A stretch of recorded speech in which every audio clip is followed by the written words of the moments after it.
Hello, I'm Sharon with Flat World Knowledge, and welcome to this brief podcast with Scott McLean, author of Business Communication for Success with Flat World Knowledge. Hi, Scott. Hi. Well, hey, thanks for being with us today, and I'm going to jump right into our questions for you so our listeners can get an idea of kind of how you were thinking about the business communication course when you wrote this book. So with that, can you tell our listeners why you decided to write a book for this course? You bet. I heard a national public radio story and Jeff was interviewed and I went, wow, this is what I want to do and this is what I want to be a part of. The business communication course that I teach for Northern Arizona University is really business English, and the one that I do for the University of Arizona on the very same campus in Yuma, Arizona, is more of a business presentations public speaking course. They're called the same thing, business communication, but they're not really. And so there's really no one book that I've found that serves that need. And then sometimes I'm asked, I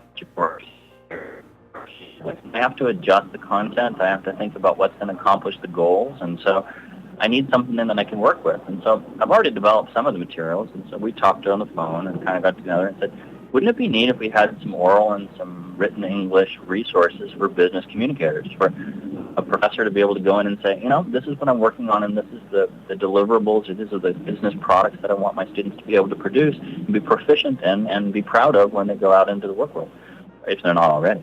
And so I worked with them, and it was fun. And there was a great team, and Jen Yee was on it, and my wife Lisa learned how to program, and Elsa was my copy editor. And it's just neat to see the foundation for resources. And I don't see that this is done. The Business Communication for Success is simply the foundation for the course. It's got 19 chapters, everything from intercultural to international communication and the international assignment, which is kind of attractive to some students, all the way back to the writing process. And there's one chapter on feedback, for example, that looks at how to be able to learn from what people tell you about what you write to improve it. And so my guess is there'll be other professors out there that will teach me how to do things and teach my students. And so it's a learning process. I get to learn from my peers. My students get to learn from my peers. And it's a collaborative process. I've done the foundation, but by no means is this done.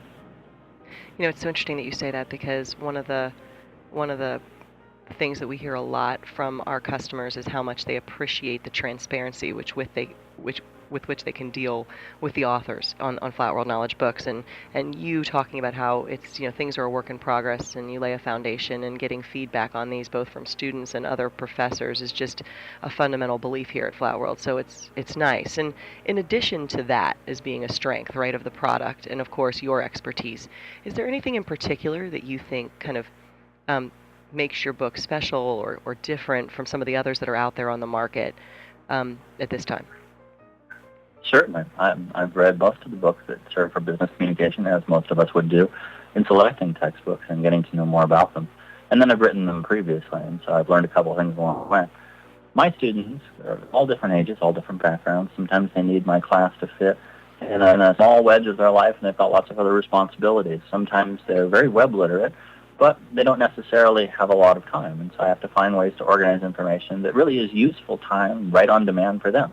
And so in this case, the Business Communication for the Success book, textbook as a book, cover to cover, so to say, it has all of those elements compartmentalized into 4 major categories. And the first is a foundation. And so I would hope anybody taking a business communication course would learn something about communication. That might be verbal or nonverbal, but the idea of what it is and how does it work and what are the challenges and how do we overcome them. And so the next section looks at writing. And so we have a writing process, pre-writing, writing, and then post-writing and revision. And then that new chapter on feedback where we're looking at, okay, in business, how do we learn from our customers? But to listen, and we want to listen again, and we're going to do market research, and we're going to do focus groups. And that listening then translates back to things that we can do that actually changes things and grows market. And those are all great strategies. And so that feedback chapter is something new that I didn't find in any other book. And so I think it's kind of neat because in a communication textbook, meaning outside of a business context, we often talk about feedback. Or in marketing, we often talk about feedback. But I really didn't find that much in the business communication text. And so I thought it was a neat place that we could really integrate that and then complete that model. The third part of the book looks at business presentations. And many people have fear issues associated with public speaking. We go right after that. And then we try to break it down into the smallest elements to be able to make everybody successful.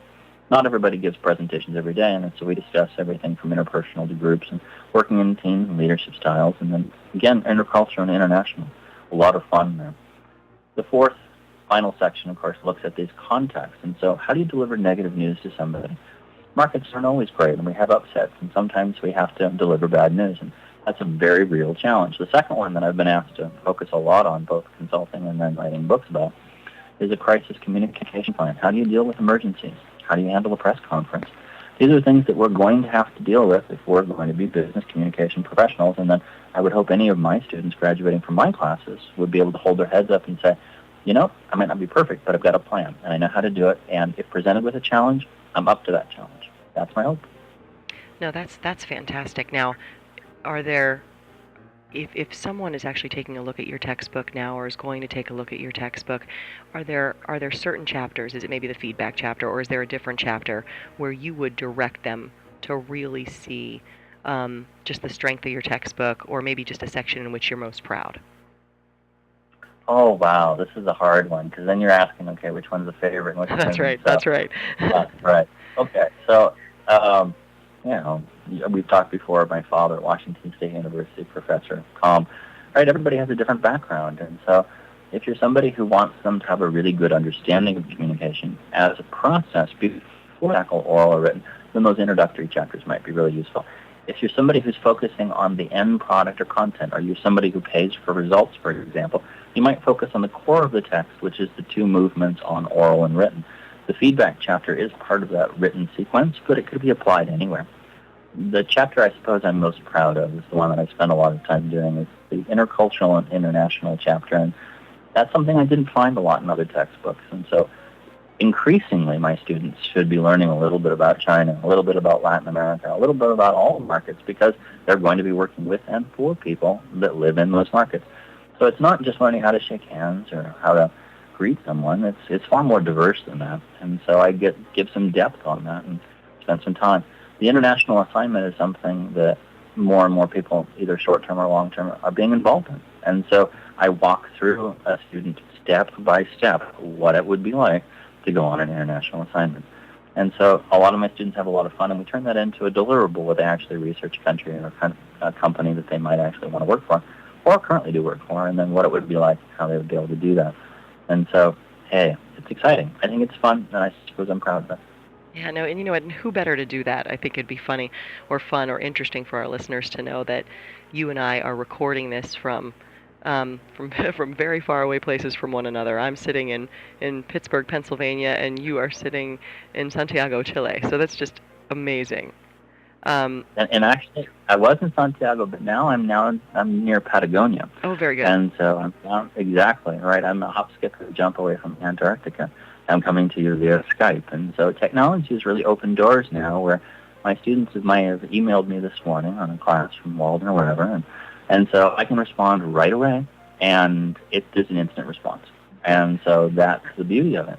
No, We're connected. Yeah, and it just makes for such a breadth of understanding of business communication. I mean, it truly does. So I guess just to wrap up our conversation today, and you alluded a little bit to this, but you may have some more detail on why you chose to publish with Flat World Knowledge. I mean, you have put other books published with Pearson Education, for instance, and you could have published this book with other publishers. What made you come here? Well, I go back to the Blue Ribbon campaign, right? Internet, and so I mean, this is important. I think a lot of undergraduate education, in particular, and this business communication course is a core one in most business programs, but in many four-year degrees. And so, this content, this group is exciting. It's fun. It's really important, and it may be the only business class a student or a communication class or business class a student ever has. And so, it should be well done, and it should be adaptable and again, Jeff's interview on NPR was really inspiring. I don't like it when I have a class and I know that a student can't afford to buy the book. And I feel for them. And I try to find ways around it, but there's no easy way. Well, we've found a way. We've absolutely found a way to make this information accessible to everybody. And I'd love to be able to see more students be successful. And so if this is part of it, this is part of the solution, absolutely. It's worth every moment that we've invested in it. And again, we're not done investing. This is a foundation. So it's just like building an online forum. Once you get it started, it's not going to stop. It's just going to build on itself. And I'm looking forward to learning more from my peers and more from my students. Well, as you know, we could not be happier that you chose to publish with us. We are thrilled um, to be publishing your new business communication for success book, and of course, I'm honored that you're able to spend the time with me and with our listeners today. I hope you have a wonderful 2010 as we are recording this at the very end of 2009. And once again, we do appreciate your time, dedication to both your discipline and your book and your students. So thank you very much. And thank you for everybody for considering Flat World as part of your team. Bye now.